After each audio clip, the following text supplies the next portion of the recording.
السلام علیکم ورحمۃ اللہ وبرکاتہ۔ بسم اللہ الرحمن الرحیم، الحمد للہ رب العالمین،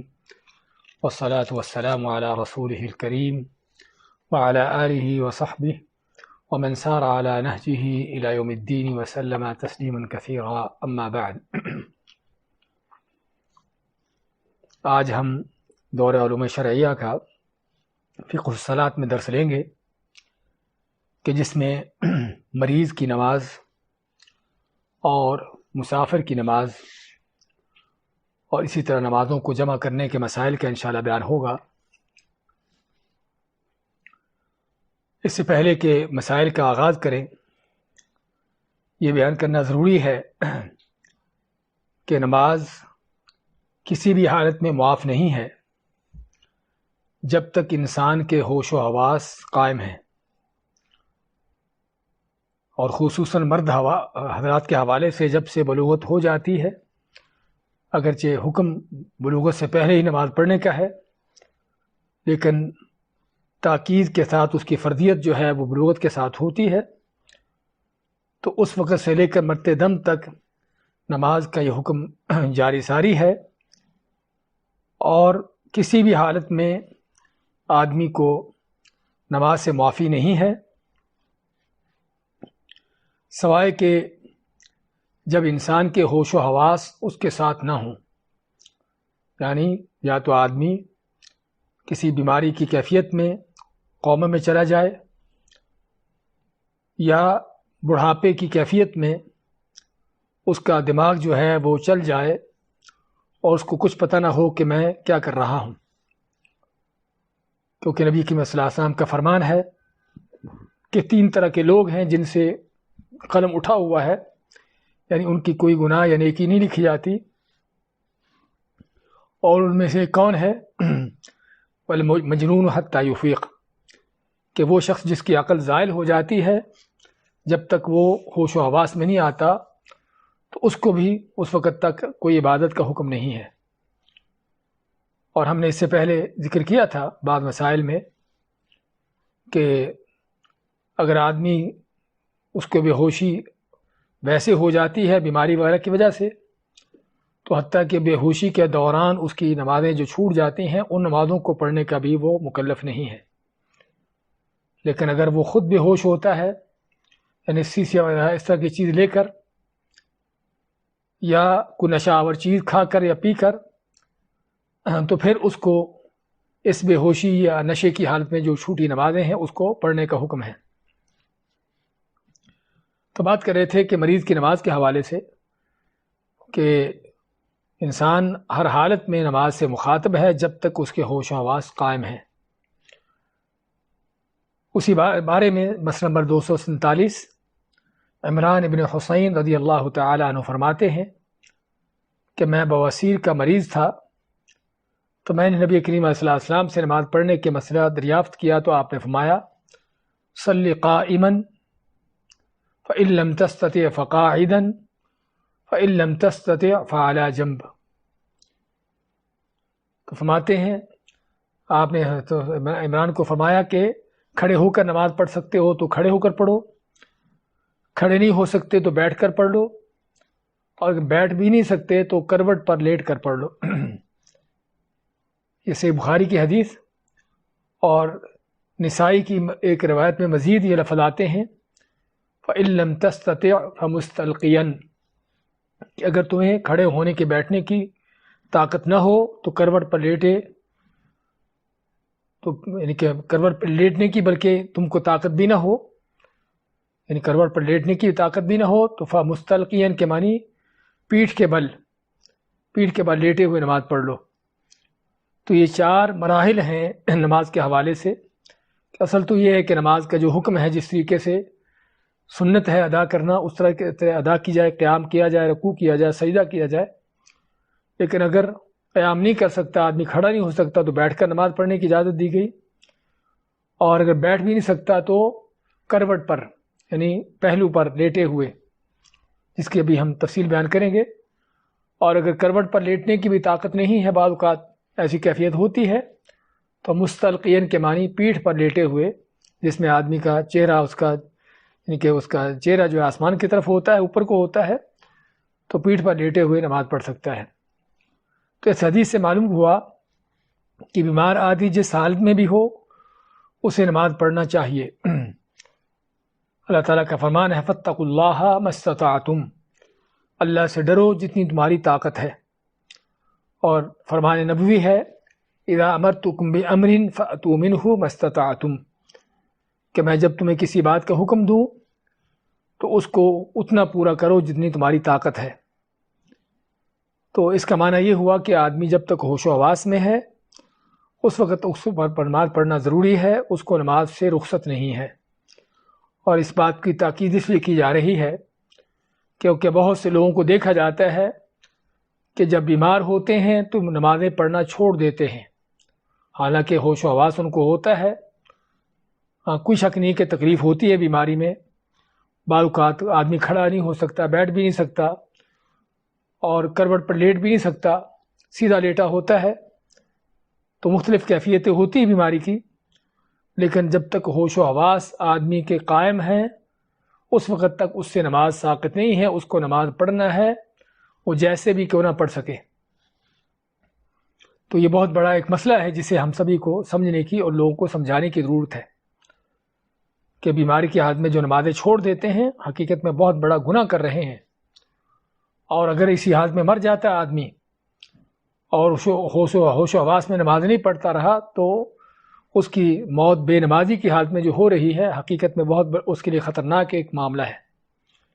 تو اس مسئلے کو ہمیں خود بھی سمجھنا چاہیے، لوگوں کو سمجھانا چاہیے۔ 248 نمبر مسئلے، بیمار کو چاہیے کہ حتی الامکان کھڑے ہو کر نماز پڑھنے کی کوشش کرے، جس طرح کہ حدیث میں ہے اگرچہ دیوار یا لاٹھی وغیرہ کا سہارا لے کر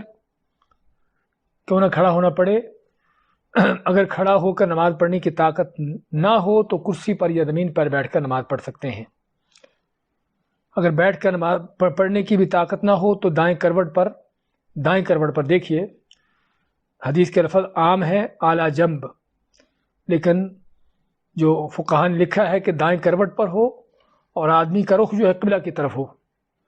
چہرہ قبلہ کی طرف ہو، اس انداز سے لیٹے کہ دائیں کروٹ پر لیٹا ہوا کہ قبلہ کی طرف چہرہ کر کے اس طرح سے نماز پڑھے۔ لیکن اگر یہ بھی ممکن نہ ہو، دائیں کروٹ پر لیٹنا نہیں ممکن تو بائیں کروٹ پر لیٹ جائے، اگر اس پر بھی لیٹنا ممکن نہیں تو پھر سیدھا پیٹھ پر لیٹ جائے،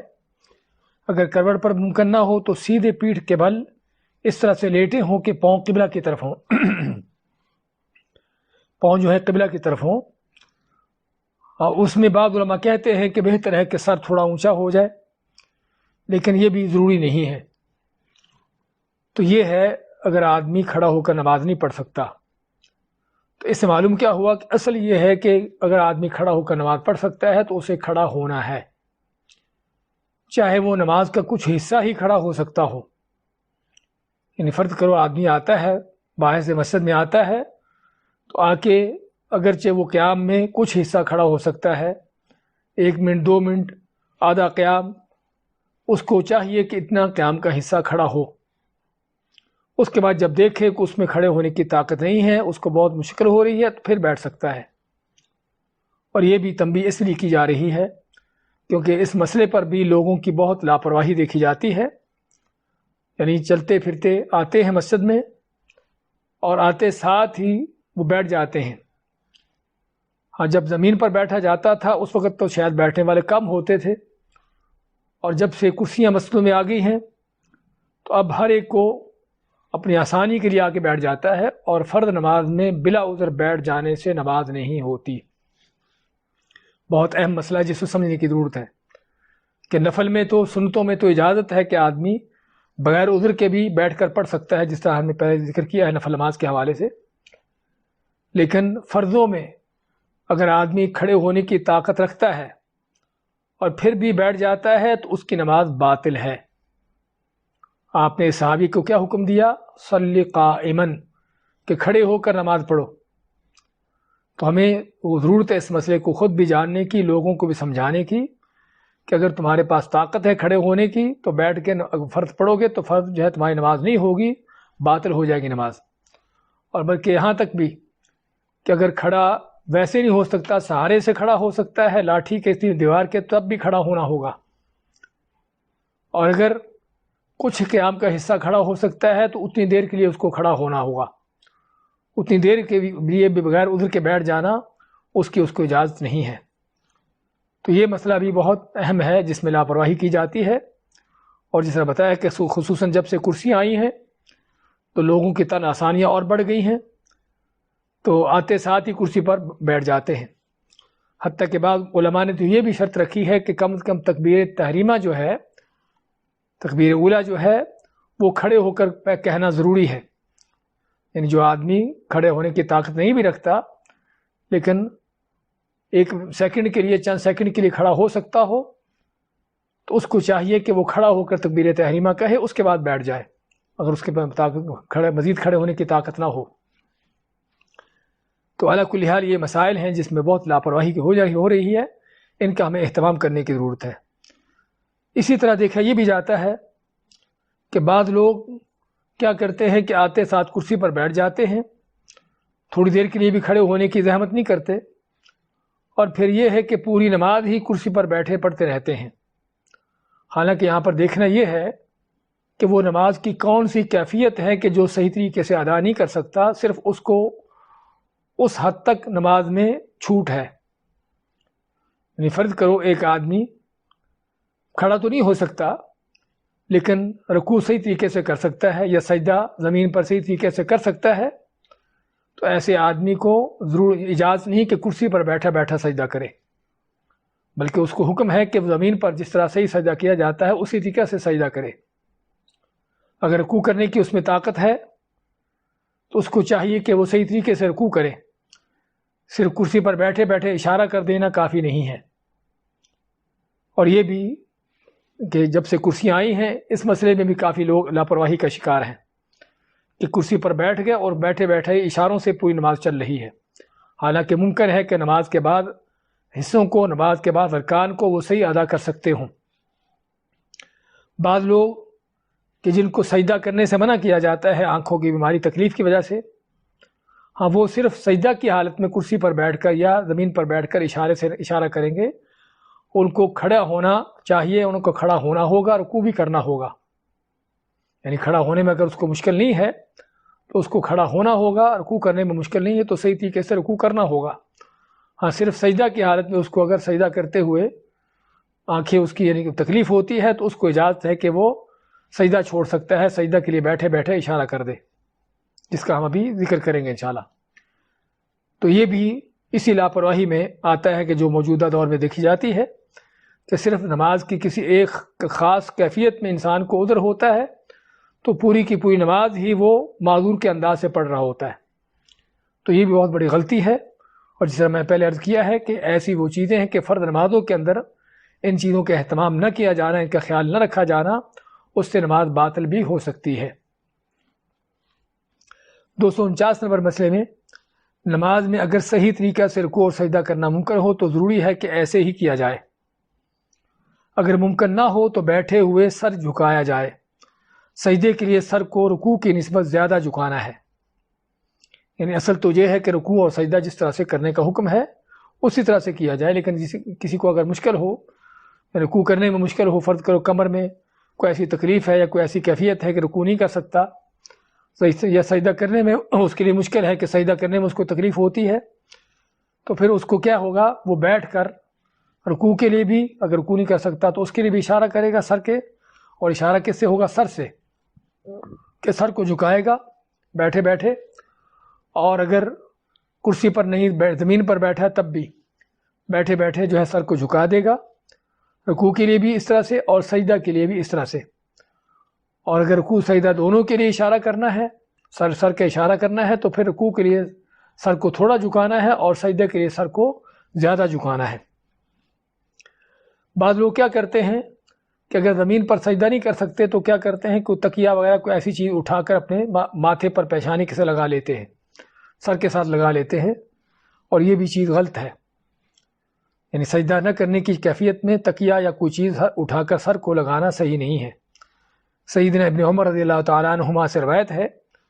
کہ تکیہ پر نماز پڑھنے والا مریض مریض سے آپ صلی اللہ علیہ وسلم نے فرمایا دعها عنك تسجد على الارض ان استطعت والا فاومی ایماء. آپ نے ایک آدمی کو دیکھا، بیمار کو دیکھا کہ وہ زمین پر سجدہ نہیں کر سکتا تھا، تو کیا کرتا کہ تکیہ اٹھا کر اپنے سر کو لگا لیتا. تو آپ نے اس کا تکیہ چھینا اور پھینکا اور فرما کہ اس کو چھوڑ دو، اگر تم زمین پر سجدہ کر سکتے ہو تو کرو، اگر نہیں کر سکتے فاومی ایماء، تو صرف اشارہ کر لو، یعنی کہ سر کے اشارے سے نماز پڑھ لو. وجعل سجودک اخفض من رکوعک، اور اشارہ کرتے ہوئے سجدہ کے لیے جو ہے سر کو رکوع کی نسبت زیادہ جھکا لو، جس طرح نے پہلے عرض کیا ہے. تو یہ طبرانی کی حدیث ہے جو صحیح حدیث ہے، جس میں آپ نے اس آدمی کی نماز کے لیے حکم دیا کہ جو سجدہ زمین پر نہ کر سکتا ہو. تو سجدہ کے لیے کوئی چیز اٹھا کر سر کو لگانا یہ صحیح نہیں ہے، بلکہ اصل ہے کہ زمین پر سجدہ کیا جائے. اگر نہیں کر سکتے تو پھر سر کو جھکا دینا ہی کافی ہے. 250 نمبر مسئلے میں لیٹ کر نماز پڑھنے کی صورت میں قیام، رکوع، سجدہ کے لیے سر سے اشارہ کیا جائے. یہ تو تھا کہ اگر آدمی کھڑا نہیں ہو سکتا بیٹھ جائے، اگر بڑا بیٹھ بھی نہیں سکتا تو لیٹ کر نماز پڑھنے کا حکم ہے. اور لیٹ کر نماز پڑھنے کے بارے میں جس سے ہم نے حدیث میں پڑھا ہے، اصل یہ ہے کہ آدمی کروٹ پر پڑھے، اپنی ایک کروٹ کے اوپر پہلو پر، اور دائیں جانب لیٹ کر قبلہ کی طرف رخ کر کے نماز پڑھے. اس میں رکوع اور سجدے کیسے کرے گا؟ جس کا ذکر کیا ہے کہ رکوع اور سجدے کے لیے سر سے اشارہ کرے گا، کہ رکوع کے لیے سر کو جھکائے اور سجدے کے لیے سر کو تھوڑا اور زیادہ جھکا لے. سیدھا لیٹا ہے تو رکوع کے لیے سر کو اٹھا لے اور سجدے کے لیے تھوڑا سر کو اور زیادہ اٹھا لے. تو اگر سر سے بھی اشارہ کرنا ممکن نہ ہو، یعنی اگر سر سے اشارہ کرنا ممکن نہ ہو تو پھر کیا ہے کہ دل کی نیت سے، دیکھیے کیا مراحل ہیں. پہلا مرحلہ تو یہ ہے کہ اصل آدمی جس طرح نماز پڑھنے کا حکم اس طرح سے پڑھے، کھڑا ہو کر رکوع سجدہ ہر چیز اس کی کیفیت سے کی جائے. دوسرا مرحلہ کیا ہے؟ کھڑا نہیں ہو سکتا بیٹھ کر پڑھ لے، اور بیٹھ کر بھی رکوع سجدے کے لیے، اگر رکوع کے لیے نہیں کر سکتا تو سر کا اشارہ کر دے، سجدہ بھی زمین پر نہیں کر سکتا تو سجدے سے لیے سر کا اشارہ کر دے، اور بیٹھ بھی نہیں سکتا تو کروٹ پر لیٹ کر پڑھ لے، اور سر کے اشارے سے کہ رکوع کے لیے تھوڑا سر کو اٹھا لے اور سجدہ کے لیے سر کو تھوڑا اور زیادہ اٹھا لے. اگر سر سے اٹھانے کی بھی، سر سے اشارہ کرنے بھی کی کو طاقت نہ ہو، یہ بھی ممکن نہ ہو، تو پھر دل کی نیت کیسی ہوگی؟ اس کی ساری تفصیل آپ کے سامنے ذکر کی گئی ہے کہ دل سے ہی تکبیر تحریمہ کی نیت کرے گا. اس کے بعد آدمی قرات کرے گا، فاتحہ وغیرہ پڑھے گا، فاتحہ سے پہلے ثنا پڑھنا، فاتحہ پڑھنا، اس کے بعد تلاوت کرنا، اور پھر اللہ اکبر کہہ کر رکوع کی نیت کرے گا دل سے، اور رکوع کے اذکار پڑھے گا. پھر رکوع سے اٹھنے کی نیت کرتے ہوئے سمع اللہ لمن حمدہ ربنا لک الحمد کہے گا، اور اس کے بعد باقی دعا پڑھ کے اس کے بعد سجدہ جانے کی نیت کر کے اللہ اکبر کیا کرے گا، اللہ اکبر کہے گا سجدہ کی جانے کی نیت سے، اور سجدہ کے اذکار کرے گا، اور پھر سجدہ سے اٹھنے کی نیت کرتے ہوئے اللہ اکبر کہے گا، اور دونوں سجدوں کے درمیان کی قاعدہ کی دعا پڑھے گا، اور پھر اللہ اکبر کی کہتے ہوئے دوسرے سجدے کی نیت کرے گا، اور پھر سجدے کے اذکار پڑھ کے سجدہ سے اٹھنے کی نیت اللہ اکبر کہہ کر کرے گا، یعنی دوسری رکعت میں کھڑے ہونے کی نیت. اور اسی طرح سے اپنی پوری نماز کو مکمل کرے گا. یعنی کہنے کا مقصد کہ ہر کام کو وہ دل کی نیت سے کرے گا. ہاں اذکار کر سکتا ہے، تلاوت کر سکتا ہے، وہ چیزیں کرے گا، لیکن کھڑا ہونا، رکوع کرنا، سجدہ کرنا، سجدوں کے درمیان بیٹھنا، یہ ساری چیزیں جو ہیں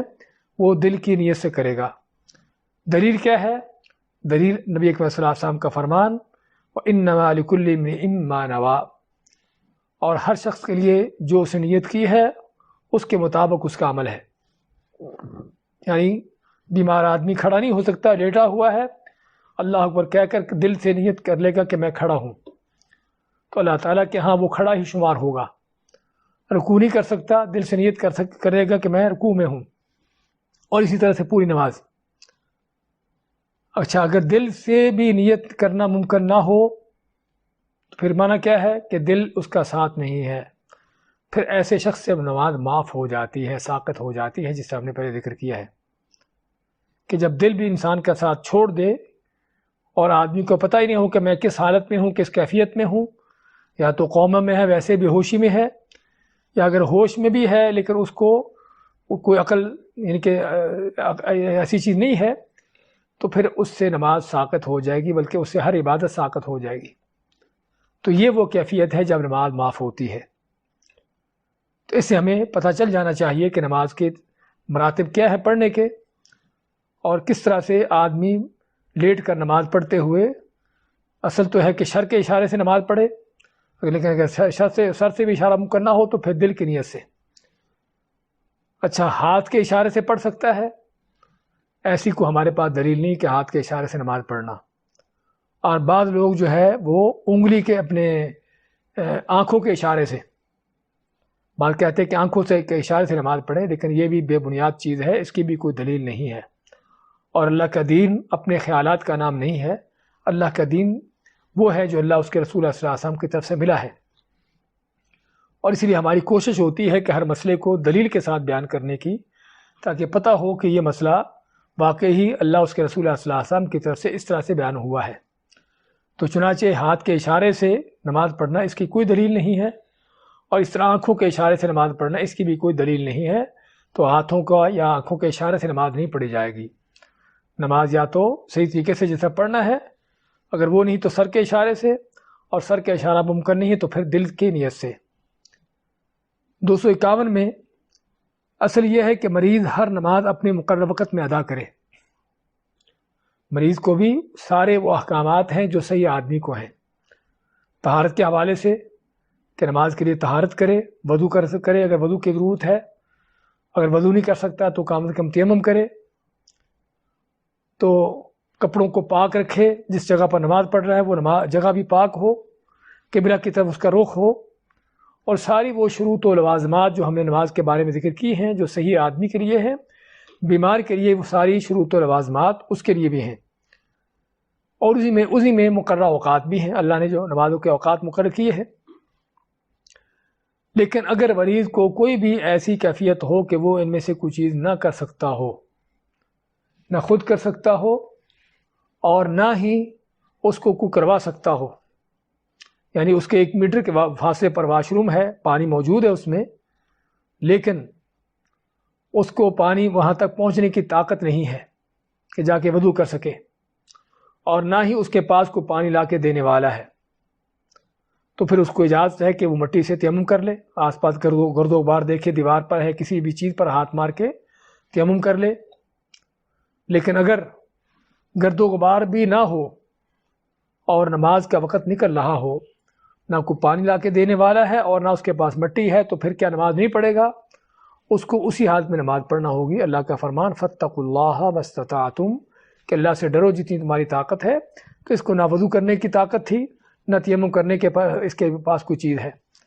تو ایسی ہی حالت میں نماز پڑھے گا۔ کپڑے اس کے پاک ہونا چاہیے، اصل یہ ہے، اور اگر لیکن کپڑے ناپاک ہیں ان کو چینج کرے، تبدیل کرے، اس کو صاف کر لے، پاک کر لے۔ لیکن اگر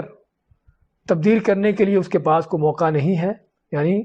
تبدیل نہیں کر سکتا، کھڑا نہیں ہو سکتا، اپنے بیڈ سے اٹھ نہیں سکتا، یا کپڑا کوئی دوسرا نہیں ہے کہ جس کو وہ پہنے، اور نہ ہی اس کو کوئی کپڑے پہنانے والا کوئی اس طرح کی کیفیت ہے، اور نماز کا وقت نکل رہا ہے، تو اس کو انہی ناپاک کپڑوں میں ہی نماز پڑھنا ہوگی۔ ہمارے بہت سے بیوقوف کہ جن کو نماز کا کہا جاتا ہے تو کہتے ہیں کپڑے ناپاک ہیں۔ یہ بھی عجیب و غریب فلسفہ ہے۔ گھر میں کھانا نہ ہو تو ٹھیک، بھوکے مرو، پھر کمانے کی ضرورت کیا ہے؟ یعنی وہاں پر ہمیں سمجھ نہیں آتی کہ اگر گھر میں کھانا نہ ہو تو ٹھیک ہے، کمانے کی ضرورت کیا ہے، ایسے بیٹھتے ہیں۔ لیکن نماز کے بارے میں وہاں پر شیطان یاد دلا دیتا ہے کہ کپڑے ناپاک ہے، اسی نماز پڑھو ہی نہیں۔ تو یہ ساری شیطانی حجتیں ہیں جسے سمجھنے کی ضرورت ہے۔ تو بات کر رہے تھے کہ اگر کپڑے اصل تو پاک ہونا چاہیے، ناپاک ہیں تو ان کو پاک کیا جائے، کپڑے تبدیل کیے جائیں۔ لیکن اگر نہ ہو سکتے ہوں، کپڑا نہ ہو جو پاک کپڑا ہو جو پہنا جا سکے، تو مریض کو پھر انہی ناپاک کپڑوں میں ہی نماز پڑھنا ہوگی۔ نماز کو وقت سے نکال دینے کی اجازت نہیں ہے۔ جس جگہ پر مریض لیٹا ہوا ہے اس جگہ کا پاک ہونا ضروری ہے، یعنی جہاں پر نماز اس نے پڑھنی ہے اس جگہ کا پاک ہونا ضروری ہے۔ لیکن اگر وہ جگہ ناپاک ہے تو اس کو چاہیے کہ اس کی ناپاکی دور کرے، کہ نیچے کا جو شیٹ وغیرہ کچھ بھی ہو اس کو چینج کرے، تبدیل کرے، تاکہ پاک بستر پر ہو یا پاک جگہ پر لیٹا ہو، لیکن اگر وہ بھی ممکن نہ ہو کہ ناپاک وہ نیچے بستر ناپاک ہے، اس کو تبدیل کرنا ممکن نہیں ہے، تو اور نماز کا وقت نکل رہا ہے تو اس کو اسی حالت میں نماز پڑھنا ہوگی۔ قبلہ کی طرف رخ کرنا ضروری ہے مریض کے لیے بھی، اور خصوصاً فرض نماز میں۔ لیکن اگر آدمی ایسی کیفیت میں ہے کہ قبلہ کی طرف اس کے لیے رخ کرنا ممکن نہیں ہے، اور نہ ہی اس کو کوئی قبلہ کی طرف پھیرنے والا ہے، یعنی مریض بعض اوقات بالکل بہت یعنی کہ سخت تکلیف میں ہوتا ہے یا ایسی کیفیت میں ہوتا ہے کہ وہ حرکت نہیں کر سکتا، اپنی کروٹ نہیں بدل سکتا، لیکن اس کے پاس کوئی ایسا ہوتا ہے کہ جو اس کی کروٹ بدل دے، اس کو قبلہ کی طرف رخ کر دے، تو چاہیے کہ قبلہ کی طرف رخ ہو اس کا اور قبلہ کی طرف رخ کر کے نماز پڑھے۔ لیکن اگر یہ بھی چیز ممکن نہ ہو تو اس کا جدھر بھی رخ ہوگا اس طرف سے نماز پڑھے گا۔ یعنی کہنے کا مقصد نماز کے جتنی بھی شروط ہیں مریض کے حوالے سے ساری کی ساری موجود ہیں، سوائے کہ جس چیز کو مریض کرنے پر قادر نہ ہو، جو اس کی استطاعت سے باہر ہو جائے اور نہ ہی اس کو کروانے والا ہو، تو ایسی حالت میں پھر اس سے وہ شرط جو ہے ساقط ہو جاتی ہے۔ اس مسئلے کے یہاں پر بیان ہو رہا ہے کہ اصل یہ ہے کہ مریض ہر نماز اپنے مقررہ وقت میں ادا کرے، لیکن اگر اس کے لیے مشقت ہو، یعنی ہر نماز کو وقت میں پڑھنا اس کے لیے مشکل ہے، اور مشکل ہونے کا معنی کہ بار بار اس کے لیے وضو کرنا یا تیمم کے لیے کوئی ایسی چیز مہیا ہونا،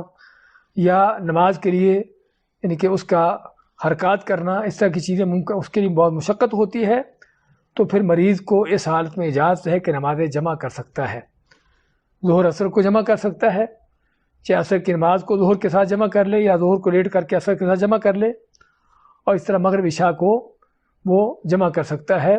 جمع تقدیم ہو یا جمع تاخیر ہو۔ تقدیم کے معنی کہ بعد والی نماز کو پہلی نماز کے ساتھ پڑھ لے، یا پہلی نماز کو بعد والی نماز کے ساتھ پڑھ لے، سوائے فجر کی نماز کے کہ جو نماز اکیلی ہی ہے وہ کسی کے ساتھ جمع نہیں ہوتی، تو ظہر اثر کو جمع کیا جا سکتا ہے اور مغرب عشاء کو جمع کر سکتا ہے مریض، اگر وہ یعنی کہ ہر نماز کو اپنے وقت پر نہیں پڑھ سکتا۔ اور اسی طرح اگر مریض مسافر ہے، مریض بھی ہے مسافر بھی ہے، تو اس کو اجازت ہے کہ نماز کو قصر کر سکتا ہے، جس کے آگے ہم احکام آئیں گے۔ لیکن اگر مسافر نہیں ہے، اپنے شہر میں اپنے علاقے میں ہے، تو پھر اس کو صرف نمازیں جمع کرنے کی اجازت ہے، نمازوں کو قصر کرنے کی یعنی 4 کے بجائے 2 پڑھنے کی اجازت نہیں ہوگی۔ تو یہ تھے چند مسائل مریض کے حوالے سے، اگرچہ اس میں اور بھی کئی مسائل آ سکتے ہیں۔ اس کے بعد آپ کے پاس ہیں نمازیں جمع کرنے کے مسائل۔ چونکہ مریض کے لیے اور آگے آنے والے مسافر کے لیے یہ دونوں لوگ ہیں کہ جن کی نمازیں جمع کرنے کی اجازت ہے، تو صرف ان دونوں کے لیے نہیں بلکہ نمازوں کو اور حالات میں بھی جمع کیا جا سکتا ہے، تو اس کے بارے میں بیان ہو رہا ہے کہ نمازیں اگر جمع کرتے ہیں تو اس کے کیا مسائل ہیں اور کن حالات میں نمازوں کو جمع کیا جا سکتا ہے۔ تو 252 252 کے مسئلہ میں کیا ہے، 2 نمازیں جمع کرتے ہوئے صرف ایک اذان کہنا اور ہر نماز کے لیے اقامت کہنا مسنون ہے۔ جب آپ 2 نمازیں جمع کرتے ہیں، اور نمازیں 2 سے زیادہ جمع ہوتی بھی نہیں ہیں، کوئی یہ نہ سمجھے کہ بھی ساری نمازیں ایک ساتھ جمع کر لوں، اور یہ ایسے بعض لوگ کرتے بھی ہے ایسی چیزیں، تو یہ سراسر غلط ہے۔ اصل تو یہ ہے کہ ہر نماز اپنے وقت پر پڑھی جائے، اگر نہیں پڑھ سکتے تو کم سے کم 2 نمازوں کو ظہر کو عصر کو جمع کر سکتے ہیں اور مغرب عشاء کو جمع کر سکتے ہیں، لیکن 2 سے زیادہ نمازیں جمع نہیں ہوتی۔ تو اگر 2 نمازیں جمع کرتے ہیں تو پھر صرف اس کے لیے ایک ہی اذان کہنا ہوگی شروع میں، اور پھر ہر نماز کے لیے الگ الگ اقامت کہنا، یہ ہے سنت۔ دلیل کیا ہے؟ صحیح مسلم میں جابر رضی اللہ تعالیٰ عنہ کی حدیث ہے، فرماتے ہیں کہ نبی صلی اللہ علیہ وسلم جب حج کر رہے تھے تو آپ عرفات سے مزدلفہ آتے ہیں، اور پتہ ہے لوگوں کو کہ حاجی جو ہے جب سورج غروب ہو جاتا ہے 9 تاریخ کا 9 ذو الحج کا، تو عرفات کے میدان سے نکل پڑتا ہے اور مزدلفہ پہنچ کر مغرب عشاء کی نمازیں وہاں پر پڑھتا ہے۔ تو آپ صلی اللہ علیہ وسلم نے بھی ایسا کیا کہ آپ سورج غروب ہونے کے بعد عرفات سے نکل آئے، اور مزدلفہ پہنچ کر آپ نے مغرب اور عشاء کی نمازیں دونوں جمع کی، ایک ہی اذان کے ساتھ اور 2 اقامتوں کے ساتھ، یعنی اذان ایک ہی کہی لیکن ہر نماز سے پہلے الگ الگ اقامت کہی۔ وَلَمْ يُسَبِّحْ بَيْنَهُمَا شَيْئًا، جاب فرماتے ہیں کہ آپ نے دونوں نمازوں کے درمیان کوئی سنتیں نہیں پڑھی۔ مسافر کے لیے سنتیں ویسے بھی نہیں ہیں سوائے فجر کی سنتوں کے جس کو پڑھنا چاہیے، اور یعنی کہ یہاں پر آپ نے جب نمازیں جمع کی تو درمیان کی سنتیں پھر نہیں پڑھی. تو یہ ہے دو نمازوں کو جمع کرنے کا طریقہ. آگے مزید بھی اس میں کچھ کیفیت آ رہی ہیں، اس کا ذکر ہوتا ہے.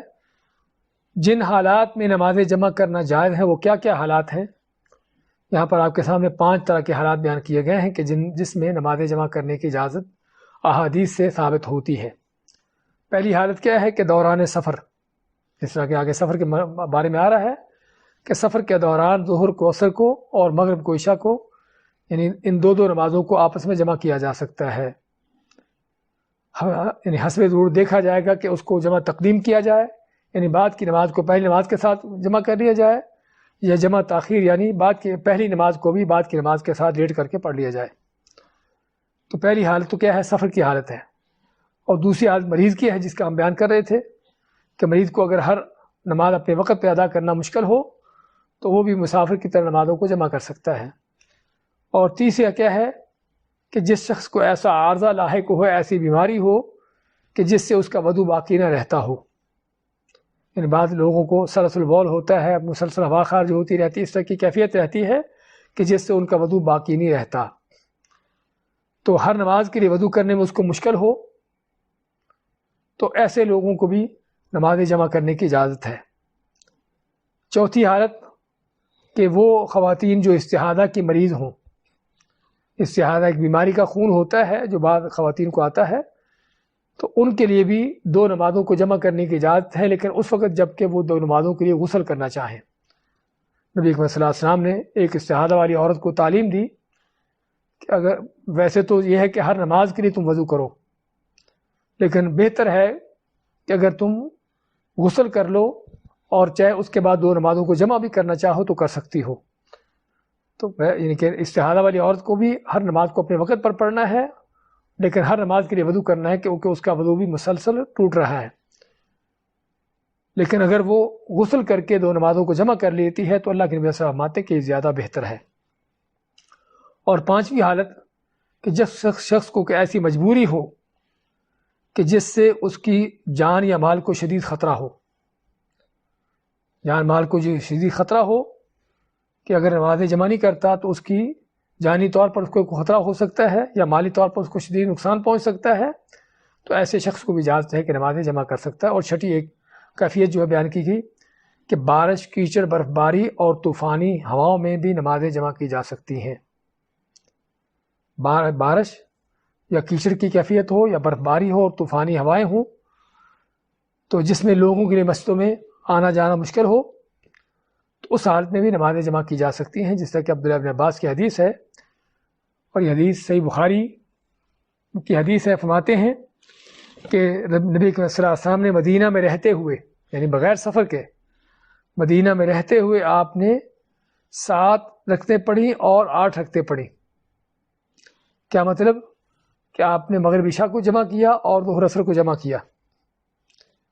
تو حدیث کے راوی ہیں ایوب السختیانی، فرماتے ہیں لعلہ فی لیلۃ مطیرہ، کہ ممکن ہے کہ آپ نے یہ جو نمازیں جمع کی ہیں مغرب عشاء کی،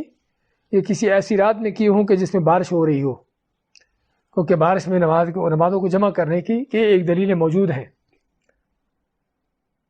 اور ابن عباس سے جب پوچھا گیا کہ آپ نے یہ نمازیں کیوں اس طرح سے جمع کی،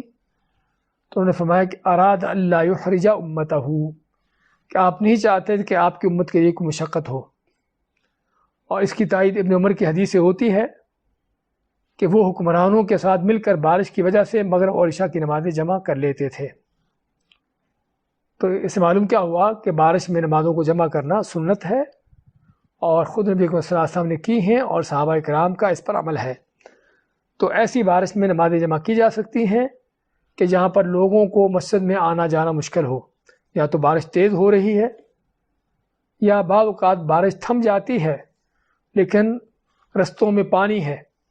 اور مسجد کو جانے آنے کے لیے اس پانی سے گزرنا پڑتا ہے. رستوں میں کیچڑ ہے، مسجدوں کو آنے جانے کے لیے کیچڑ سے گزرنا پڑتا ہے، یا کوئی برفانی قسم کی سخت ہوائیں ہیں. تو ایسی سبھی کیفیتوں میں نمازوں کو جمع کیا جا سکتا ہے. لیکن یہاں پر بارش کی حالت میں نمازوں کو جمع کرنے کے حوالے سے بھی ہمیں تھوڑا سا جاننے کی ضرورت ہے کہ اس میں بھی افراط و تفرید کا شکار نہ ہوا جائے. کیونکہ لوگوں کو دیکھا ہے کہ اس میں افراط و تفریط کا شکار ہے. وہ کیسے کہ بعض لوگ تو جمع کرنا ہی نہیں نماز کو، کیسے بھی حالات کیوں نہ ہوں، کہ لوگوں گھروں سے نکلنے کا کوئی موقع ہی نہ مل سکتا ہو بارش کی وجہ سے، روڈوں پر رستوں پر پانی کیچڑ ہونے کی وجہ سے، تب بھی نماز جمع نہیں کرنا. یہ سراسر حدیث کی خلاف ورزی ہے، ہٹ درمی ہے. اور اس کے مد مقابل کچھ وہ لوگ جو صرف بادل کو دیکھ کر نماز جمع کرنا شروع کر دیتے ہیں، اور یہ دونوں ہی لاپرواہیاں ہیں، افراط و تفریط ہے. اور جو سنت ہے ابن عباس کا، جو ہم ان کی حدیث کو سامنے رکھیے کہ آپ نے نمازیں کیوں جمع کی، کہ اللہ یحرج امتہ، کہ تاکہ آپ کی امت کے لیے کوئی مشکل نہ ہو. اس سے کیا اخذ ہوتا ہے کہ نمازیں اس وقت جمع کی جا سکتی ہیں کہ جب ان کو جمع نہ کرنے میں مشکل ہو. جب ہر نماز کو اپنے وقت میں پڑھنے میں مشکل ہو تو اس وقت میں نمازیں جمع کی جا سکتی ہیں، ورنہ اگر مشکل نہیں ہے تو ہر نماز کو اپنے وقت پر ادا کرنا ہی یہی ضروری ہے، چاہے بارش ہو یا کچھ بھی ہو. تو اس لیے بارش کے حوالے سے جب نمازوں کو جمع کرنا سنت سے ثابت ہے، لیکن ایسی بارش جس میں لوگوں کے لیے مسجد میں آنا جانا مشکل ہو. آج کل کے دور میں بہت سے لوگوں کو کہنا ہوتا ہے کہ پکے روڈ ہیں، روشنیاں ہوتی ہیں روڈوں پر، تو تب بھی مسجد میں ان کے نمازوں کو جمع کرنے کی اب کوئی عذر باقی نہیں رہا. حقیقت میں اسلام کے احکامات قیامت تک کے لیے ہیں، وہ صرف صحابہ کے دور کے لیے نہیں تھے کہ جب روڈ نہیں ہوتے تھے، لائٹیں نہیں ہوتی تھیں. تو اللہ تعالیٰ نے جب اس چیز کی اجازت دی ہے، نبی صلی اللہ علیہ وسلم نے جب نمازیں جمع کرنے کی اجازت دی ہے، تو ان کو پتہ تھا، اللہ تعالیٰ کو پتہ تھا کہ آنے والے حالات میں دنیا لوگوں کے پاس کیا کیا وسائل ہوں گے. تو اس لیے اصل یہ ہے کہ اللہ تعالیٰ کے احکام کو جس طرح سے آئے ہیں ہم اسی طرح سے قبول کریں،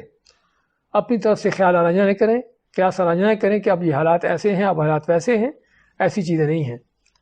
ہاں یہ کہیں گے کہ واقعی ہی اگر اس طرح سے روڈ صاف ستھرے ہیں اور بارش بالکل معمولی ہے، لائٹیں ہیں، کہ آنے جانے والے کو، مسجد میں آنے جانے والے کو کوئی مشقت نہیں ہے، تو پھر نماز جمع نہ کی جائے. لیکن اگر بارش تیز ہے، روڈوں پر پانی ہے اور لوگوں کو آنے جانے میں مشکل ہو رہی ہے، چاہے روڈ بھی کیوں نہ ہو، لائٹیں بھی کیوں نہ ہو، تب بھی نماز جمع کرنے کی اجازت ہے.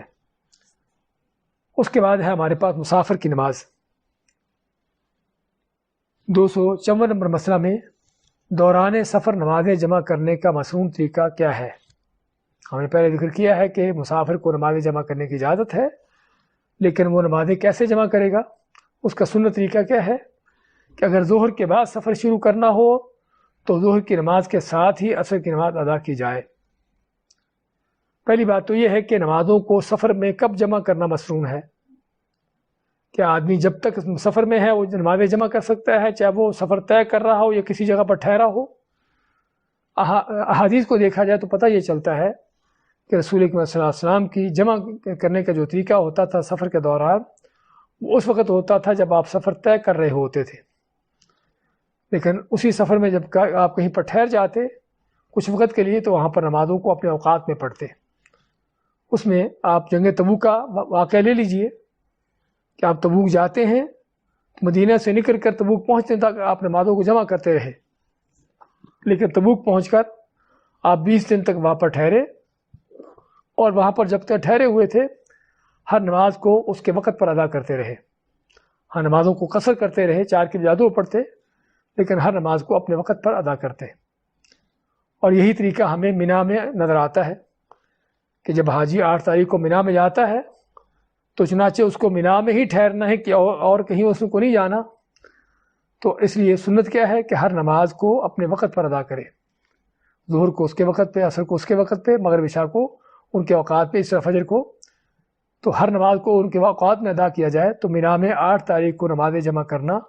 یا 8 تاریخ کے بعد بھی نمازوں کو جمع کرنا اصلی ہے کہ وہ سنت کے خلاف ہے. تو یہ پتہ یہ چلا کہ آپ صلی اللہ علیہ وسلم کا سنت طریقہ یہ ہے کہ آپ نمازوں کو سفر میں اس وقت جمع کرتے تھے جب آپ سفر طے کر رہے ہوتے، دوران سفر ہوتے. لیکن اگر کہیں ٹھہرے ہوتے تو پھر نمازوں کو ان کے اوقات میں ہی پڑھا جاتا. اور دوران سفر نمازوں کو کیسے جمع کرتے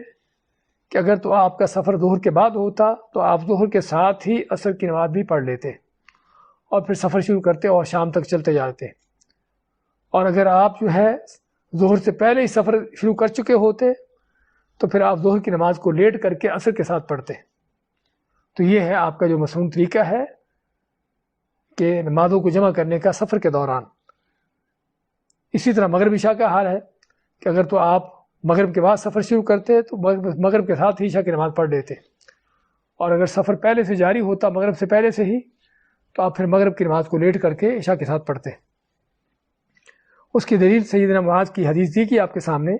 کہ جس میں اس کی ساری تفصیل ذکر کی گئی ہے کہ جنگ تبوک کے سفر میں اگر نبی صلی اللہ علیہ وسلم زوال سے پہلے سفر جاری کرتے تو ظہر کی تاخیر کر کے نماز عصر کے ساتھ ادا کرتے، اور اگر زوال کے بعد سفر شروع کرتے تو ظہر و عصر کو جمع کر کے شروع کرتے، اور اگر آپ نماز مغرب سے پہلے سفر جاری رکھے ہوتے تو آپ اسے تاخیر کر کے عشاء کے ساتھ پڑھ لیتے، اور اگر مغرب کے بعد سفر شروع کرتے تو عشاء کی نماز کو بھی مغرب کے ساتھ ہی جمع کر لیتے۔ اس کے بعد 255 نمبر مسئلہ میں سفر میں نماز قصر کرنا مسنون ہے۔ اچھا، یہاں پر پہلے تو ہمیں یہ جاننے کی ضرورت ہے کہ سفر کیا ہے، کہ جن میں نمازوں کو جمع یا قصر کرنے کی اجازت ہے۔ اس مسئلے پر علماء کا بہت بڑا اختلاف ہے، حتیٰ کہ بعض علماء نے 30 یا 40 کے قریب علماء کے قول نقل کیے ہیں اس مسئلے پر، لیکن ہمارے پاس ایک قاعدہ کلیہ ہے جو اللہ تعالیٰ نے ہم کو دیا ہے، وہ کیا ہے؟ فَإِن تَنَازَعْتُمْ فِي شَيْءٍ فَرُدُّوهُ إِلَى اللَّهِ وَالرَّسُولِ، کہ اگر تمہارا کسی مسئلے پر اختلاف ہو جائے تو اس کا حل اللہ اس کے رسول سے لو۔ چنانچہ ہم اگر قرآن کریم میں دیکھتے ہیں تو قرآن کریم میں اللہ تعالیٰ نے قصر کرنے کی اجازت دی ہے، لیکن اس کے لیے مسافت کا ذکر نہیں کیا کہ وہ کتنی مسافت ہو۔ اس کے لیے کس کا ذکر کیا ہے؟ سفر کا ذکر کیا ہے، سفر کا ذکر کیا، اور دوسری ڈر اور بد امنی کا، جنگ کی کیفیت کا ذکر کیا ہے۔ اب جنگ کی کیفیت تو وہ ضروری نہیں ہے، کیونکہ آپ کے سامنے حدیث دی گئی ہے، بہت بہتر ہوگا اس کو پڑھ لیا جائے تاکہ چیز واضح ہو جائے۔ سفر میں نماز کو قصر کرنا مسنون ہے، یعنی 4 رکعت کی نماز کو 2 رکعت ادا کی جائے۔ یعلا ابن امیہ نے سیدنا عمر رضی اللہ تعالیٰ عنہ سے اس آیت کے متعلق پوچھا، دریافت کیا، وَإِذَا ضَرَبْتُمْ فِي الْأَرْضِ فَلَيْسَ عَلَيْكُمْ جُنَاحٌ أَن تَقْصُرُوا مِنَ الصَّلَاةِ إِنْ خِفْتُمْ أَن يَفْتِنَكُمُ الَّذِينَ كَفَرُوا، اگر تمہیں کافروں کی طرف سے جنگ کا خطرہ ہو تو نماز قصر ادا کرنے میں کوئی حرج نہیں۔ اگر کافروں کی طرف سے تم کو جنگ کا خطرہ ہو، لیکن یہاں پر سفر کے دوران وَإِذَا ضَرَبْتُمْ فِي الْأَرْضِ، اگر تم زمین میں چلتے ہو، سفر کرتے ہو، تو تم پر کوئی گناہ نہیں، کوئی حرج نہیں کہ تم نماز کو قصر کر لو اگر تمہیں دشمن کی طرف سے کوئی خطرہ ہو۔ تو یعلا نے کہا، عمر فاروق کو کہا کہ اب تو ہم امن میں ہیں، یعنی اسلام پھیل چکا ہے، امن و امان ہو چکا ہے، کہ اب بھی قصر کر سکتے ہیں؟ تو سیدنا عمر فرماتے ہیں، اسی بات پر مجھے بھی تعجب ہوا، اور میں نے بھی رسول کریم صلی اللہ علیہ وسلم کو یہی سوال کیا، تو نبی صلی اللہ علیہ وسلم نے فرمایا، صدقۃ تصدق اللہ بہا علیکم فاقبلوا صدقتہ، کہ یہ وہ صدقہ ہے جو اللہ نے تم کو دیا ہے۔ کون سا صدقہ؟ نمازوں کو قصر کرنے کا اللہ نے تم کو صدقہ دیا، تم پر صدقہ کیا ہے، تو اللہ کے اس صدقے کو قبول کرو۔ صدقے سے مراد ہے اللہ تعالیٰ کی دی ہوئی رخصت کو، آسانی کو قبول کرو۔ اس حدیث سے ہم کو کیا پتہ چلتا ہے کہ اذا ضربتم فی الارض، کہ جب تم زمین میں چلتے ہو یعنی مسافر ہو، تو یہاں پر اللہ تعالیٰ نے سفر کا ذکر کیا ہے، سفر کی لمٹ نہیں بیان کی کہ وہ سفر کتنا ہو، اس کی مسافت کتنی ہو، کتنے دن کا ہو، کتنی ٹائم کا ہو۔ تو جب اللہ نے سفر کا ذکر کیا ہے تو پھر ہم کہیں گے کہ نماز کا قصر کرنے کا تعلق یا جمع کرنے کا تعلق سفر کے ساتھ ہے، چاہے وہ سفر لمبا ہو یا تھوڑا ہو، بہت لمبے عرصے کے لیے ہو یا کچھ تھوڑے وقت کے لیے ہو۔ جب اللہ تعالیٰ نے نماز کو قصر کرنے کا تعلق سفر کے ساتھ رکھا ہے تو پھر سفر میں ہی نماز قصر کی جائے گی، جو بھی سفر سمجھا جائے گا۔ اس کے لیے کوئی مسافت کا ذکر نہیں ہے کہ کتنے میل ہو، کتنے کلومیٹر ہو۔ تو یہ میل کلومیٹر جو علماء نے پھر لیے وہ کہاں سے لیے ہیں؟ حقیقت میں وہ احادیث کے بعد واقعات ہیں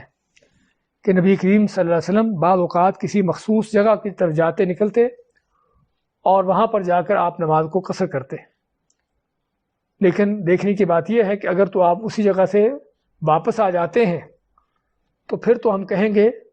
کہ آپ نے فلاں جگہ پر جا کر نماز قصر کی اور وہ مدینہ سے فرض کرو اتنے میل کے فاصلے پر تھی، تو پھر تو ہمارے پاس وہ حجت بن سکتی ہے کہ اتنے میلوں پر جا کر نماز قصر ہو جاتی ہے۔ لیکن اگر آپ صلی اللہ علیہ وسلم اس جگہ پر نماز پڑھ کے آگے چل دیے،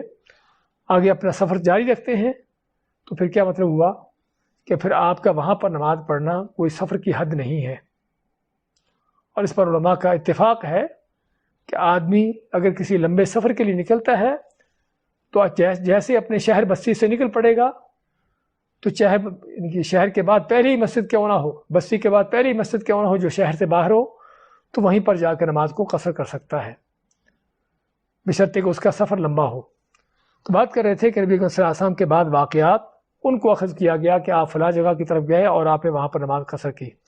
لیکن ہم کہیں گے کہ یہ واقعہ تب دلیل بنتا ہے کہ اگر آپ اس جگہ سے واپس تشریف لے آتے ہیں تو پھر پتہ چلے گا کہ واقعی اتنی مسافت پر جا کر آپ نے قصر کی ہے اور اتنی مسافت پر قصر کی جا سکتی ہے۔ لیکن اگر آپ وہاں سے اپنا سفر جاری رکھتے ہیں، آگے چلتے ہیں، اس کا معنی یہ ہے کہ اتنی جگہ پر پہنچ کر نماز قصر کرنا کوئی سفر کی لمٹ نہیں ہے، اس کی حد نہیں ہے۔ تو اس لیے مثلا نمبر 256 میں اس مسئلے کا ذکر کیا گیا ہے کہ قرآن و حدیث میں قصر کے لیے مسافت یا مدت کی مقدار مقرر نہیں ہے، بلکہ اسے سفر کے ساتھ خاص کیا گیا ہے۔ اس لیے صحیح یہ ہے کہ عرف عام میں جہاں آدمی مسافر سمجھا جائے اور جب تک وہ کسی جگہ مستقل رہائش کا پروگرام نہ بنا لے تو وہ مسافر ہے، اسے نماز قصر کرنے کی جمع کرنے کی اجازت ہے، یعنی اس کے لیے یعنی کہ سفر کی رخصتیں اس کے لیے باقی ہیں۔ تو یہاں سے کیا پتہ چلا کہ قاعدہ کلیہ کیا ہے کہ جب آدمی مسافر ہو اس کو نماز قصر کرنے کی اجازت ہے۔ تو جب بھی آدمی اپنے آپ کو سمجھے کہ مسافر ہے، کہ وہ اپنے شہر سے دور ہے، اپنے علاقے سے دور ہے، اور لوگ بھی اس کو مسافر کی نظر سے دیکھیں، تو ایسی جگہ پر جا کر اسے نماز قصر کرنے کی اجازت ہے۔ اور جب تک وہ وہاں پر جہاں گیا ہے مستقل وہاں رہنے کا پروگرام نہیں بنا لیتا، صرف اس کا یعنی کہ مختصر وہاں پر قیام ہے، تھوڑے وقت کے لیے قیام ہے، اس کے بعد اسے وہاں سے آگے جانا ہے یا لوٹنا ہے، تو پھر جو ہے وہاں پر یعنی کہ جب تک اس کا مستقل ٹھہرنے کا پروگرام نہیں بن جاتا تو پھر بھی کیا ہے، پھر بھی وہ مسافر ہے، اس کو جتنے بھی دن کیوں نہ ہو جائیں اس کو نماز قصر کرنے کی اجازت ہے،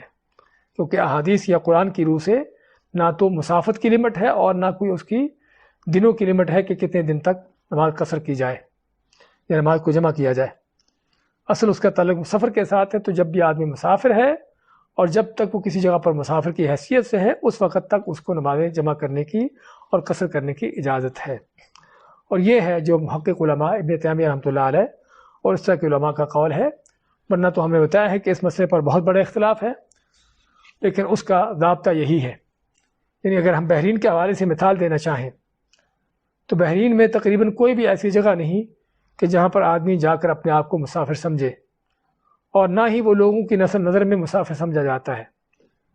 لیکن اگر بحرین سے نکل جاتا ہے، فرض کرو برج کراس کر کے سعودیہ میں داخل ہو جاتا ہے، تو چاہے سعودیہ میں داخل ہو کر پہلے ہی جو شہر الخبر ہے وہیں پر پہنچ کر ہی وہ سمجھتا ہے کہ میں اپنے ملک سے اپنے علاقے سے دور آ گیا ہوں،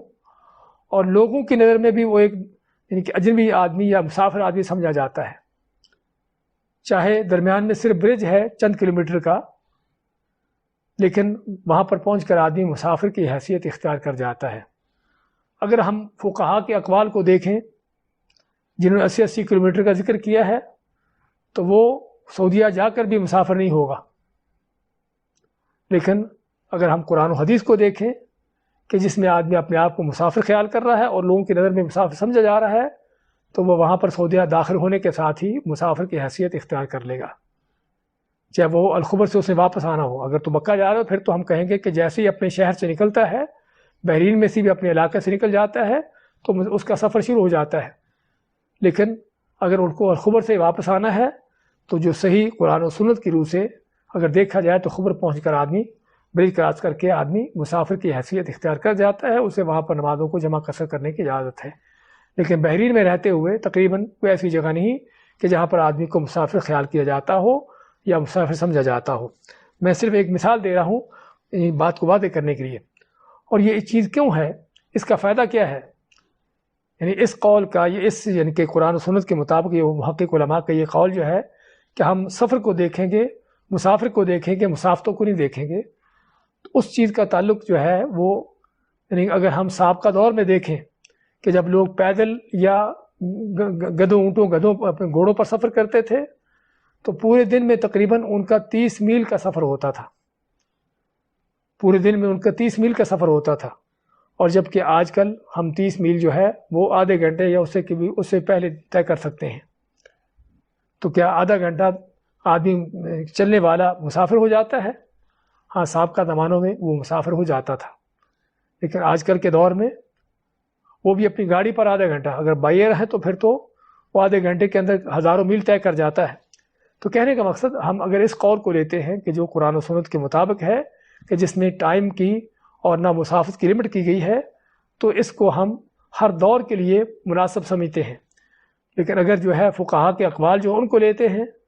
تو اس کے مطابق آج آدھا گھنٹہ گاڑی ڈرائیو کرنے والا یا 10 یا 15 منٹ جہاز میں سفر کرنے والا بھی مسافر ہو جاتا ہے۔ تو کہنے کا مقصد یہ ہے یا مسافر نہیں سمجھا جاتا، تو اس لیے ان مسائل کو ہمیں قرآن و سنت کی روح سے لینا ہوتا ہے۔ آگے مسئلہ نمبر 257 میں، جب کوئی شخص سفر کے لیے نکلے تو اپنے شہر یا گاؤں کی آبادی سے نکلنے کے ساتھ ہی نماز قصر کر سکتا ہے، یعنی اپنے گاؤں کی آبادی یا شہر کی آبادی سے نکل کر اس کا سفر شروع ہو جاتا ہے۔ سیدنا انس بن مالک رضی اللہ عنہ فرماتے ہیں کہ میں نے رسول کریم صلی اللہ علیہ وسلم کے ساتھ مدینہ میں ظہر کی نماز 4 رکعت ادا کی، لیکن ذوالحلیفہ پہنچ کر آپ نے عصر کی نماز 2 رکعت ادا کی۔ یہ بخاری مسلم کی حدیث ہے، اور ذوالحلیفہ کیا ہے؟ یہ مدینہ سے نکلتے ہوئے مکہ کے رستے پر میقات ہے۔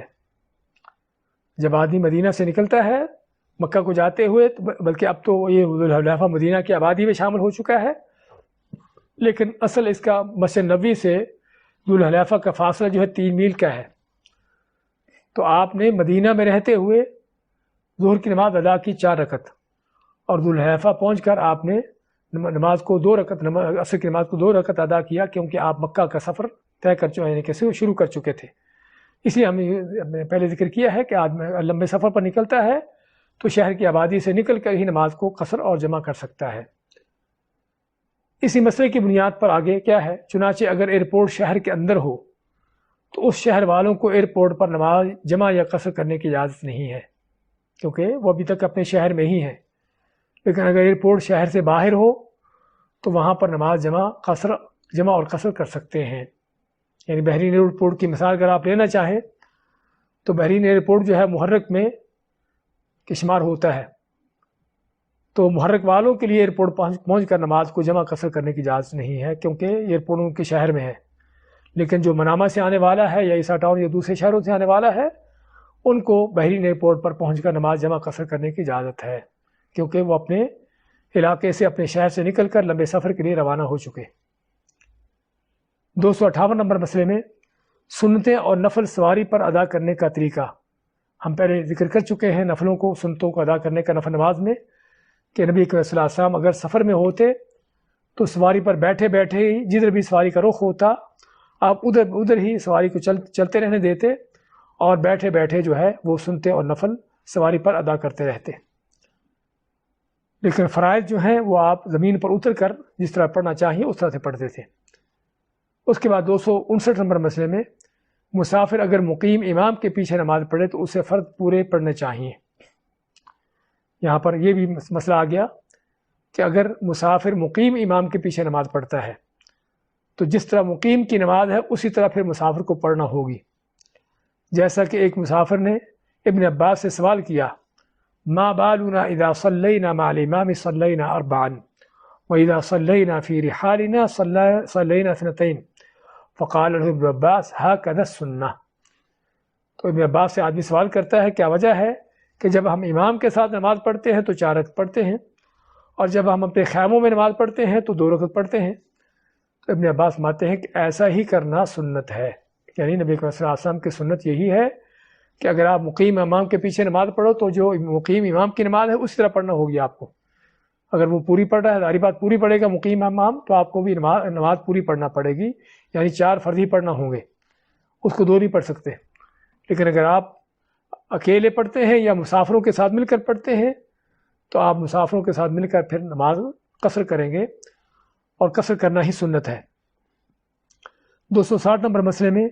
جہاز پر سوار مسافر کے لیے نمازیں، جہازوں پر جو مسافر سوار ہوتے ہیں، اور سحری افطاری کے اوقات ان ممالک کے اعتبار سے ہوں گے جہاں سے جہاز گزر رہا ہے۔ اس میں علماء کا اختلاف ہے۔ بعض علماء کہتے ہیں کہ اس میں یہ دیکھا جائے گا کہ آدمی کہاں سے چلا ہے، تو اس کو جہاں سے چلا ہے وہاں کے وقت کے لحاظ سے نمازوں کو پڑھنا ہوگا، لیکن موجودہ دور میں ٹیکنالوجی میں جہاز میں پتہ چلتا ہے کہ آدمی کہاں سے گزر رہا ہے، تو بعض دوسرے علماء کا یہ بھی کہنا ہے کہ آدمی جہاں سے گزر رہا ہے، جس جگہ پر گزر رہا ہے وہاں کے لحاظ سے نماز کو دیکھا جائے گا کہ وہاں پر نماز کا وقت کیا ہے، تو اس لحاظ سے وہ نمازوں کو پڑھے گا، نمازوں کو ادا کرے گا، اور اسی لحاظ سے اس کی ساری افطاری ہوگی۔ یعنی جو اس علاقے کی زمین پر نماز کا وقت ہوگا وہی وقت جہاز میں سوار لوگوں کے لیے ہوگا۔ چنانچہ اگر زمین پر سورج غروب ہو چکا ہے تو جہاز کے سواروں کے لیے بھی مغرب کی نماز کا وقت داخل ہو گیا، اگرچہ انہیں سورج اپنے سامنے نظر آ رہا ہو۔ اس طرح اگر کوئی مسافر غروب آفتاب کے بعد مغرب کی نماز پڑھ کر جہاز میں سوار ہو اور جہاز اڑنے کے بعد اسے سورج اپنے سامنے نظر آئے تو اسے مغرب کی نماز دہرانے کی ضرورت نہیں ہے۔ یعنی اگر آدمی ایئرپورٹ پر نماز پڑھ لیتا ہے اور جہاز میں بیٹھتا ہے مغرب کی نماز پڑھ کے اور جہاز اڑتا ہے تو دیکھتا ہے کہ سورج اس کے سامنے ہے، اور یہ خصوصاً اس وقت ہوتا ہے جب جہاز مغرب کی طرف جا رہا ہو، تو کیا اس کی مغرب کی نماز کو دوبارہ پڑھنی پڑے گی؟ نہیں، بلکہ اس نے نماز اپنے وقت پر پڑھ لی۔ تو علی کل حال اس میں علماء کے دو قول ہیں جسے ہم نے ذکر کیا ہے۔ بعض علماء کا کہہ رہے ہیں کہ جہاں سے آپ چلے ہو آپ وہاں کے اوقات کے لحاظ سے نمازیں پڑھو گے اور اسی کے لحاظ سے آپ کی سحری افطاری ہوگی، اور بعض کہتے ہیں کہ نہیں، آپ کا جہاز جہاں سے گزر رہا ہے آپ وہاں سے دیکھو گے کہ وہاں پر وقت کیا ہے اور اس لحاظ سے آپ جو ہے نمازیں ادا کرو گے۔ تو یہ تھے سفر کے حوالے سے نمازوں کے چند مسائل، اور اس سے پہلے ہم نے مریض کی نماز کا ذکر کیا کہ مریض کو جو ہے کس طرح سے نماز پڑھنا ہوتی ہے، اور کب اس سے نماز معاف ہوتی ہے کہ جب تک اس کے ہوش و حواس قائم ہے اس سے نماز معاف نہیں، لیکن جب اس کے ہوش و حواس قائم نہ رہیں تو اس وقت اس کو نماز معاف ہو جاتی ہے، اور اس کو کب جو ہے کھڑے ہو کر نماز پڑھنا ہے، کب اسے بیٹھنے کی اجازت ہے، اور کب جو ہے بیٹھ بھی نہیں سکتا تو لیٹ کر نماز پڑھنے کی اجازت ہے، اور لیٹ کر نماز پڑھنے کی کیفیتیں کیا ہوگی اس کا ذکر ہوا۔ اور اس طرح مریض کے حوالے سے اس کی نمازوں کو کب ادا کرے گا، اس کی طہارت کے مسائل، اس طرح کی ساری چیزیں اس کا بیان ہوا، اور نمازیں کن حالات میں جمع کی جا سکتی ہیں، اور نمازوں کو جمع کرنے کا سنت طریقہ کیا ہے۔ اس کے بعد مسافر کے حوالے سے کہ کب مسافر سمجھا جاتا ہے، اس کے لیے کوئی ٹائم لمٹ نہیں ہے اور کوئی اس کے لیے مدت نہیں ہے، اتنی مدت ہو سفر ہوگا، بلکہ مسافر جب تک اپنے آپ کو مسافر سمجھتا ہے اور لوگوں کی نظر میں مسافر ہے تو مسافر ہوگا، اسے نماز کو قصر کرنے کی اور جمع کرنے کی اجازت ہے۔ ہاں، اس میں یہ بھی مسئلہ کیا قصر کرنا ضروری ہے یا رخصت ہے، یعنی آپ چاہیں تو پوری پڑھ لیں، چاہیں تو قصر کریں۔ آدمی کے لیے جو مسافر ہے کیا اس کے لیے قصر کرنا ہی ضروری ہے یا جمع اپنے پوری نماز بھی پڑھ سکتا ہے؟ حقیقت میں صحابہ کرام سے دونوں طرح کا عمل ثابت ہے۔ عثمان رضی اللہ عنہ کے بارے میں آتا ہے کہ وہ جب حج کے لیے مینا وغیرہ ہوتے تو نماز پوری پڑھتے، لیکن عبداللہ بن مسعود نے ان کو اس چیز سے روکا اور فرمایا کہ اللہ کے نبی صلی اللہ علیہ وسلم کی سنت جو ہے وہ سفر نماز کو قصر کرنا ہے۔ تو اس میں بھی علماء کے جیسے بتایا کہ اختلاف ہے، اور زیادہ راجح یہی معلوم ہوتا ہے کہ اصل یہ ہے کہ نماز کو سفر کے حال میں قصر کیا جائے۔ اس کی دلیل جو ہے ام المؤمنین عائشہ کی حدیث ہے، فرماتی ہیں کہ جب شروع میں پہلے نماز فرض ہوتی ہے تو 2 رکعت فرض ہوتی ہے، اور فرماتی ہیں اس کے بعد 2 رکعتوں کو اپنے قیام کی حالت میں ہر گھر میں اس کو 4 رکعتیں کر دیا گیا، اور سفر میں وہ 2 رکعتیں باقی رہیں۔ تو حضرت عائشہ کے حدیث پر غور کیا جائے تو اسے پتہ چلتا ہے کہ سفر میں اصل یہ ہے کہ نماز کو قصر کرنا ہی اسی کا حکم ہے اور یہی سنت ہے، اور نبی صلی اللہ علیہ وسلم کے بارے میں نہیں آتا کہ آپ نے کبھی سفر میں نماز کو مکمل ادا کیا ہو، لیکن آپ نماز کو ہمیشہ قصر ہی کرتے تھے۔ اور یہ بھی ذکر ہوا کہ اگر آدمی مسافر ہے اور مقیم کے پیچھے نماز پڑھتا ہے تو اسے پوری نماز پڑھنا ہوتی ہے۔ ہاں، اس میں یہ بھی کہ مسافر مقیم لوگوں کو بھی نماز پڑھا سکتا ہے، لیکن اگر مسافر جو ہے مقیم لوگوں کو نماز پڑھائے گا، جماعت کروائے گا، تو وہ اپنی نماز کو قصر کرے گا، جس طرح کہ اللہ کے نبی صلی اللہ علیہ وسلم کی سنت ہے کہ آپ مکہ میں آئے اور مکہ میں آ کے آپ نے نماز پڑھائی اور آپ نے قصر کی، یعنی 4 کی بجائے 2 رکعتیں پڑھ کے سلام پھیر دیا، اور آپ میں کہ یا اہل مکہ اتموا، اے مکہ والو تم نماز کو پوری کرو، کیونکہ ہم مسافر ہیں اس لیے ہم نے نماز کو قصر کیا ہے۔ اس سے معلوم ہوا کہ مسافر بھی نماز کروا سکتا ہے مقیم لوگوں کو، لیکن مسافر اپنی نماز قصر کرے گا، اس کے پیچھے مقیم جو ہیں اپنی نماز کو مکمل کریں گے۔ تو یہ تھے سفر کے حوالے سے مسائل۔ بارک اللہ فیکم و جزاکم اللہ خیر۔